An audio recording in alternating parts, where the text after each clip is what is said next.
কাউকে মারার জন্য বিষের প্রয়োজন হয় না, ছোট ছোট অবহেলাগুলোই যথেষ্ট। সব সহ্য করা যায়, কিন্তু প্রিয় মানুষের অবহেলা সহ্য করা যায় না। একতরফা ভালোবাসাগুলো এমনই হয়, একজন পাগলের মতো ভালোবেসে যায় আর একজন পাগল ভেবে শুধু অবহেলা করে যায়। গুরুত্ব তাকেই দিও যে তোমার মূল্যটা বোঝে। প্রিয় মানুষের সাথে কথা না বলে থাকাটা সত্যিই খুব কষ্টের। নিজেকে এমন ভাবে তৈরি করো যে তোমাকে ছেড়ে চলে গেছে সে যেন তোমার জীবনে ফিরে আসার জন্য আফসোস করে। সময় একদিন বুঝিয়ে দেবে তুমি কাকে খুঁজতে গিয়ে কাকে হারিয়েছ। মানুষের জীবনে যে জিনিসটা থাকা সবচেয়ে বেশি প্রয়োজন তা হলো ধৈর্য।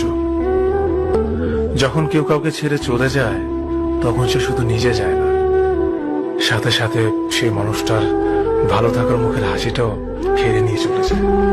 ভালোবাসা এমন একটা জিনিস, সম্পর্ক শেষ হয়ে গেলেও অনুভূতি শেষ হয় না, স্মৃতি হয়ে রয়ে যায় বারবার কষ্ট দেওয়ার জন্য। ঠাট্টা ছলে যে তোমাকে মানুষের সামনে অপমান করে তাকে বন্ধু মানিও না। কেউ বুঝুক বা না বুঝুক, মন খারাপ হলে মা চেহারা দেখেই বুঝে যায়।